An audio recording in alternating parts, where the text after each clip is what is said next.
창의성과 교사의 정신건강이라고 되어 있는데 아직 그러니까 선생님들을 대상으로 창의성과 정신건강과의 관련성에 대해서 경험적인 연구를 하는 것은 아니고 그것을 하기 위해서 사전 문헌 분석을 하고 있는 그런 과정 중에 있는 그런 성격에 해당됩니다.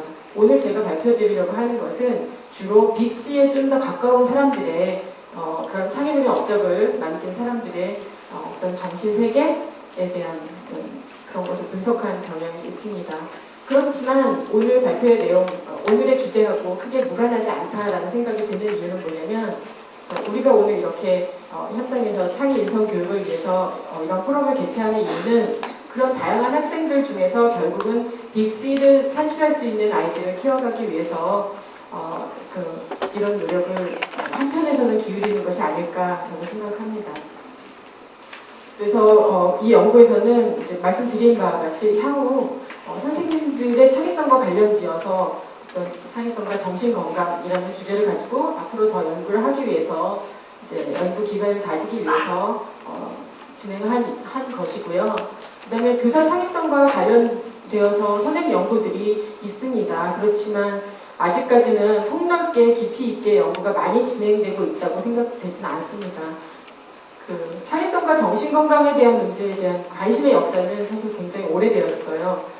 그래서 고대 학자들도 그런 연구들을 진행하고 했었는데 아리스토텔레스의 프로그레마타라는 책 속에서도 이런 철학이라든지 정치학, 시, 예술 분야에서 탁월한 업적을 남긴 사람들은 우울증의 경험을 가지고 있다라는 표현도 나오고, 그다음에 이탈리아 학자도 정신병리적인 측면에서 창의성의 문제를 다루기 시작했었고, 제가 창의성을 공부하던 중에 특히 이 정신건강과 관련되는 문제들에 대해서 더욱더 관심을 가지게 된 계기는 그 어느 날 베토벤의 열정, 피아노곡 열정을 듣게 되었는데요. 그 열정을 들으면서 이 음악이 참 아름답다, 멋지다 이런 생각보다는 이 음악을 작곡해낸 이 사람의 그 음악을 만들어냈을 때 그때의 심리 상태는 결코 평범하지 않다. 그 사람이 그 당시에 느꼈던 그 음악을 만들어냈다는 당시의 정서 상태는 어떠했을까,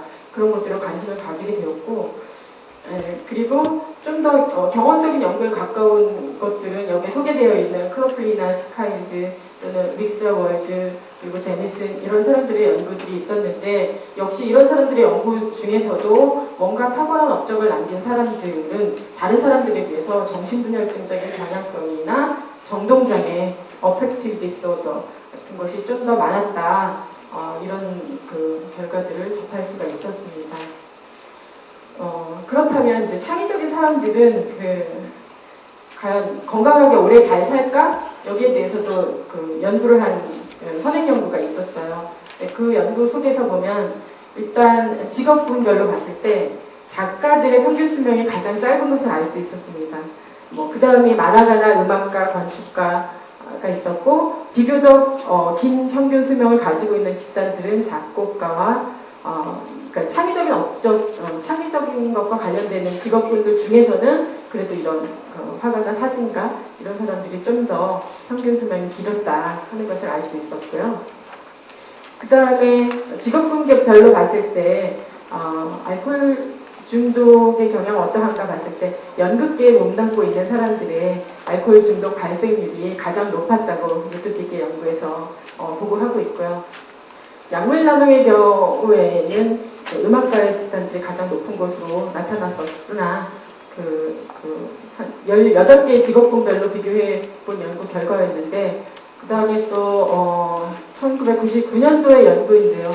과학자와 예술가의 어떤 성격적인 특성들을 비교해 놓은 표가 있었는데, 거기에서도 보면 예술가 집단에게는 여기 별표한 것과 같이 좀 비사회적인 특성과 관련되는 그런 성격 특성들이 좀 더 자주 나타나는 것으로 그렇게 보고되어 있었습니다.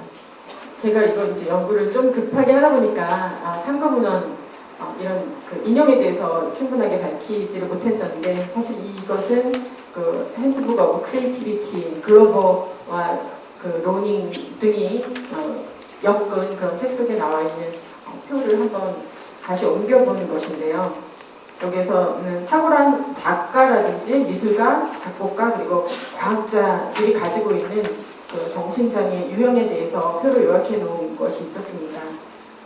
근데 여기서 추정이라고 밝힌 이유는 뭐냐면 아직 그들을 대상으로 이 연구자가 직접 진단을 내리고 해서 이렇게 분류를 한 것이 아니라 여러 가지 자료들을 바탕으로 이루어진 것이었기 때문에 또 추정된다라고 이렇게 표현을 하고 있습니다.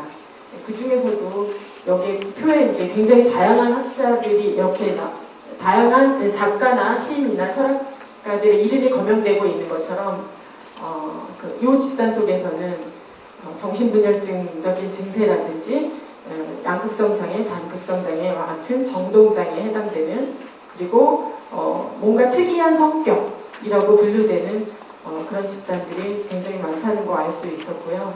그리고 이 집단들 속에서는 특히 시인들이 많다는 걸 알 수 있습니다.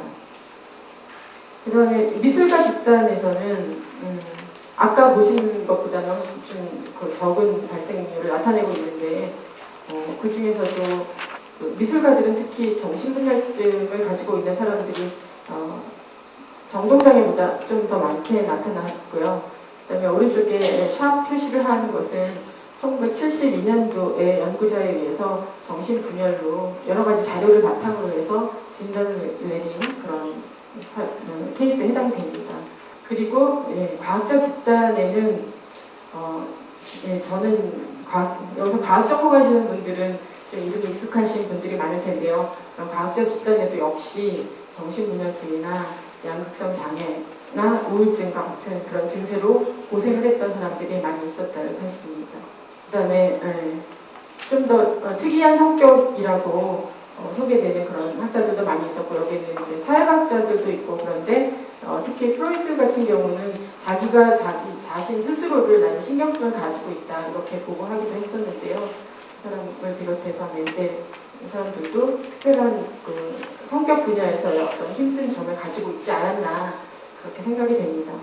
제가 이런 연구를 하게 된 배경은 아까도 말씀드렸지만 과연 무엇이 그 사람들로 하여금 그렇게 특별한 창의성을 만들게 하는가에 대해서 관심을 가지게 되어서 하게 된 것이었는데요. 선행 연구들을 쭉 분석해보는 과정을 통해서 뭔가 무엇이 있지 않을까 이런 생각을 하게 되었습니다. 특히 루드빅의 연구에서도 이렇게 우울증에 대해서 내가 우울증을 겪은 그걸로 인해서 굉장히 힘든 과정을 경험하고 있다라고 보고한 집단들을 보면 시인이 가장 높았던 것으로 나타났습니다. 그리고 적어도 그 1,005명의 그 연구 대상자들 속에서 군인을 직업으로 가지고 있었던 사람들은 나는 우울증을 경험하지 않았다라고 보고했다라고 합니다. 창의적인 작가하고 저널리스트들, 언론인에 종사하는 그런 사람들 45명과 39명을 대상으로 이 사람들의 뉴로티시즘, 신경증이라고 부를 수 있는 그런 증세들을 조사를 해봤더니 여기서 창의적인 작가군에 해당되는 사람들의 이런 신경증 점수들이 훨씬 더 높게 나타나고 있구나 하는 것을 알 수 있습니다. 아까 말씀드린 바와 같이 저도 이제 2003년도에 이런 연구를 대학생들을 대상으로 실시를 해보았었는데요. 거기에서는 아직은 그 특별한 창의성을 발휘하지 않았으나 앞으로 이제 창의성을 발휘할 예정인 그 아마추어의 창의적인 직업군에 해당되는 사람들, 문예창작가나 디자인, 건축설계학과 이런 학생들을 대상으로 한번 그들의 정신건강을 분석해 본 적이 있습니다. 그래서 이제 그들의 각 전공 분야에서의 창의성 이것도 비교해 본 적이 있었는데 여기서는 정신건강의 측면만 한번 도표를 가져와 봤는데요. 건축설계학과 학생들보다 문예창작학과 학생들의 우울 증세는 좀 더 높다고 보고된 결과가 나타났습니다. 여기서 사용한 척도는 SSL이라는 척도인데요. 이거는 다천 증상 목록 심턴 체크리스트 부신문항으로 된 것이었는데 비교적 간단한 문항으로 부신문항이라는 간단하지 않지만 9개의 증상을 다 살펴볼 수 있다라고 하는 장점이 있어서 그 스크리닝 테스트의 일종으로 많이 사용되고 있는 검사인데요. 이런 그 신체화 증후군 소위 말해 건강 연약증이라고 하는 것으로부터 편집증이나 정신증에 이르기까지 골고루 이제 스크리닝을 해줄 수 있는 그런 검사였는데 거기에서 역시 문예창작과 학생들의 우울 증세나 정신증에 있어서 훨씬 더 다른 과 학생들에 비해서 높다라고 보고하고 있었는데 그래서 이제 지금까지 연구한 바를 일반적으로 쭉 종합해보면 아직 결론 내릴 수 있는 단계는 아니지만 듀렌버그가 내렸던 것이나 스펙토가 내리고 있는 결론과 비슷한 방향으로 나오지 않을까라는 생각이 드는데요. 일반 집단보다는 고도로 창의적인 집단, 탁월한 창의성, 특출한 창의성을 발휘한 집단에서 정신장애가 발생하는 경향이 있다라고 듀렌버그의 논문에서 마무리를 하고 있었는데 특출한 집단을 대상으로 하면 그런 결과가 나오지 않을까 생각이 됩니다. 그리고 그 다음에 과연 그러면 사람들은 어떤 때, 어떤 상태에서 창의성이 발휘되는 것일까 하는 거에 대해서 이제 양극성과 관련지어서 연구를 한 그 사례가 있었는데요. 굉장히 이타적인 성격도 가지고 있으면서 매우 자기중심적인 또는 이완감을 가지고 있으면서 긴장과 집중력을 갖기도 하는 그리고 불완전한 형태를 이걸 종결하려고 하는 그런 욕구도 굉장히 극심하면서 또 모든 것을 다 수용하려고 하는 개방성도 가지고 있는 그런 성향이 있다라고 이제 정리를 하고 있었는데요. 이걸 조금 더 구체적으로 들어가서 살펴볼 수 있는 사례가 있었습니다. 1994년도에 와이스버그의 연구에서는 특히 슈만을 대상으로 그의 이제 일생 동안의 커리어와 각 단계마다 나타났던 조울증의 어떤 주기별로 비교를 했을 때 이렇게 H라고 나와 있는 것은 하이포매니아, 조증이 나타나는 시기였고 그 다음에 D라고 되어 있는 것은 우울증이 계속되었던 그런 시기라고 할 수 있는데 그 시기 동안에 작곡을 얼마나 많이 했는가 이런 걸 쭉 분석해 봤더니 주로 오른쪽 표에 보시는 것처럼 하이퍼매니아의 시기에 훨씬 그 작곡한 수가 훨씬 더 많다는 것을 알 수 있었습니다. 그렇지만 그것이 나중에 그것에 이제 그 작품들의 퀄리티를 비교해 봤을 때 이것이 얼마나 많이 레코딩이 되었는가 하는 걸 비교해 봤을 때 우울증의 시기에 나타났던 작품들이 훨씬 더 퀄리티 면에서 좋은 것으로 평가받고 있다 하는 것을 이 표를 통해서 알 수 있습니다. 그래서 작품의 수는 하이퍼매니아의 시기에 훨씬 더 많이 나왔지만 실제로 그것의 가치로움을 인정받는 것은 그 우울기에 작곡했던 것들이 훨씬 더 많다는 것을 알 수 있습니다. 이것을 뒷받침해주는 카우프만과 보스버그 등의 연구들이 있었는데요.